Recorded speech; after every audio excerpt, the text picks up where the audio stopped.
Okay, so this is Brooks from North Mountain Pastures. Seth.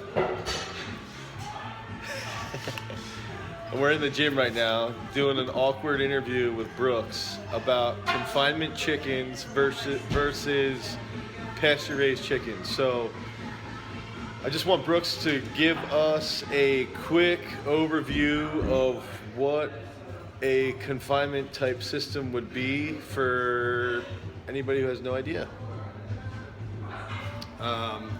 So confinement system, you see the acronym CAFO, which stands for Confinement Animal Feeding Operation.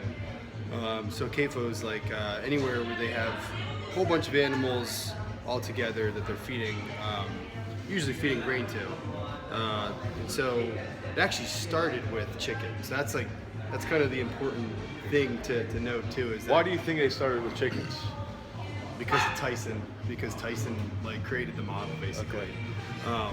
So just like anything else, where Apple creates the iPhone, Samsung jumps on board, everybody else jumps on board to make these things because they realize it's insanely profitable. Right. So so Tyson started it, and the one if you want to get really deep into it, one of our CSA members wrote this book called The Meat Racket, Christopher Leonard, and if you watch who's the guy who used to be on Jon Stewart's show, John Oliver. Okay. Yeah. His HBO show.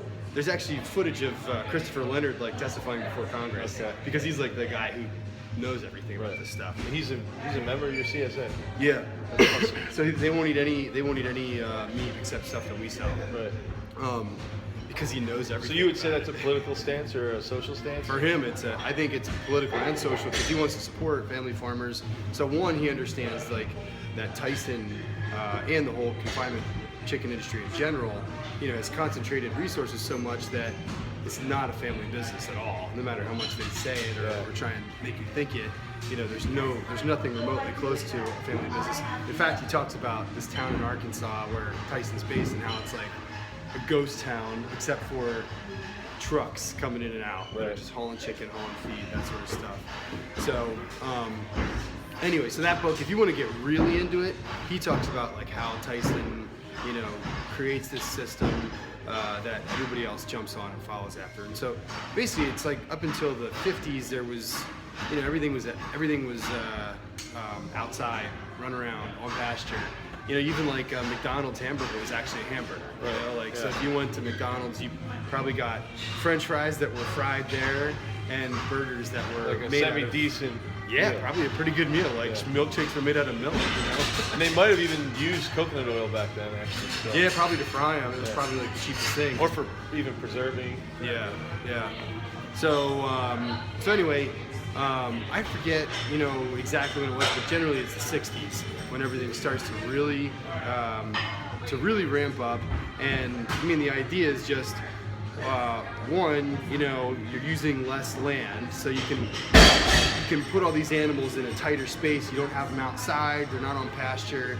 You definitely have less labor because now you have maybe one or two people managing, flocks of 30,000 birds. Right. Because they're all, inside an area. There's automated feeding systems. And you're just bringing the feed in and feeding and hauling chickens out. So, right. Yeah. So then the slaughter industry becomes automated.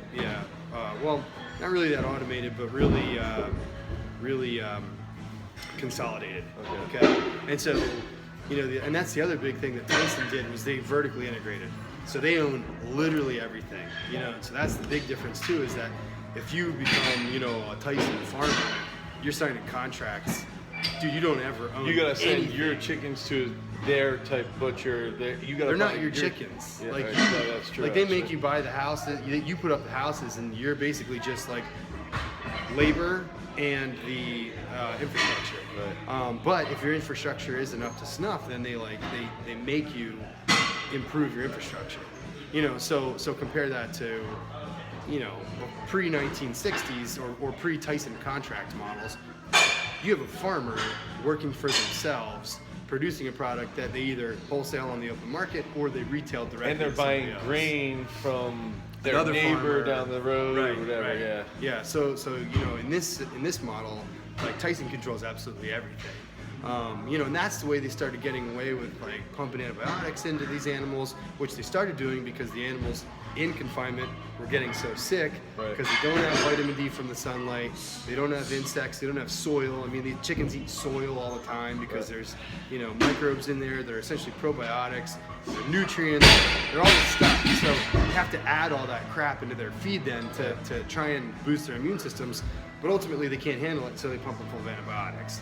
I mean, so that's kind of, Tyson could unilaterally make all these decisions because they're the ones managing all this stuff. And then the other companies, you know, so like Purdue tries to differentiate themselves a little bit, so they try and say that they're like Less better. confined? Yeah, I mean, they do have like organic poultry, Right. You know, but Like Bell and Evans, maybe a little better. yeah, probably a little bit better, but it's confinement, it's just no antibiotics, which is much better, honestly. But the reality is, like, you know, the bigger companies that are trying to compete with Tyson have to do the exact same stuff because that's the only way to do it. Right. That's the only way to keep all these animals in confinement, you know, and then, you know, they all get loaded up on crates and they get shipped out to their slaughter facilities. And so their biggest slaughter facilities are in Arkansas, where their farms are, where most of their chicken houses from the beginning were. But the fact that these guys are so full of antibiotics and so covered in their own shit means that a high-speed line, you know, anything that's going through like really fast is gonna get you know, put out into the air, right? So you're hanging chickens onto an assembly line live, and they're going down and they're getting dipped into typically they're getting dipped into an electrified water, and that's what stuns them. And then somebody cuts their throat. At least I haven't ever seen a robot that cuts their throat, but maybe they have that now too.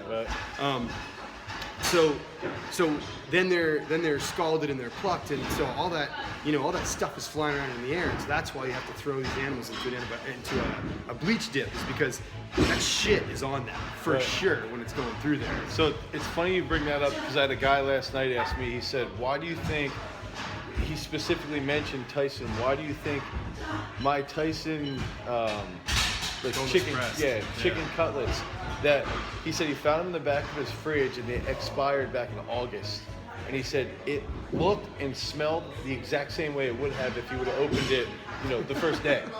He's like, what do you think that was? And I, you know, my response was, well, it's got to be either ammonia or bleach or what they're putting into that liquid solution when you put it into the packaging. They weren't frozen? No. I was like, wow. Maybe they were at the top of his fridge or something, but I mean, like, so you can hold meat at like 27 degrees a lot longer than you can at like 35. Yeah. But still, that's crazy. Yeah. That's like 6 months. I'd have to ask Kyle. You gotta chime in on this. But I mean, so what the bleach does is it gets rid of spoilage organisms and pathogenic organisms that are on the surface, but you know, typically there's still going to be, those organisms are still going to be inside the meat. Right. I mean, unless they're doing something else. It's irradiated. It's all irradiated. Right. So that might actually completely kill them all. I hadn't thought So about all that. the chicken now is irradiated. Yeah, for sure. Okay. Yeah, definitely all ground meat. I mean, pretty much all that stuff that's going on in the open market now, that's not like a small farm, is irradiated. So you're saying your chickens are not Right, irradiated? they're not irradiated. Yeah, you know, and that's the difference too, is like our slaughter lines are slower speed, and so there's not that much stuff flying around, you know? And, you know, this is the thing, those USDA guys, they really like inspecting those big plants because it's just, well, first of all, that's the industry. Yeah, You know, that's the reality. They don't want to come inspect, you know, a place that can do 10 chickens a minute versus a place that can do like 1,000 chickens a minute, because they're just getting more product through and they feel like that's, you know, better. But you can't tell me that you can control in that massive environment, you know, the airflow that's moving from where these animals are getting slaughtered, that isn't going into the place where they're completely exposed to the body of the animal. You know? And so that's why they're doing the bleach dips, and typically they've gone through like 3 or 4 or 5 different bleach dips along the way. Okay. You know, and so if, you know, for our chickens, even if we did USDA slaughter, we would still have to put them in we'd have some kind of intervention. But you know, you can use peracetic acid, which is like peroxide, and acetic acid, which is vinegar. Yeah. So it's way safer. It's stuff that you would actually be okay if you ate it, Right. but it's an antibacterial intervention. They just won't use it because bleach is so much cheaper.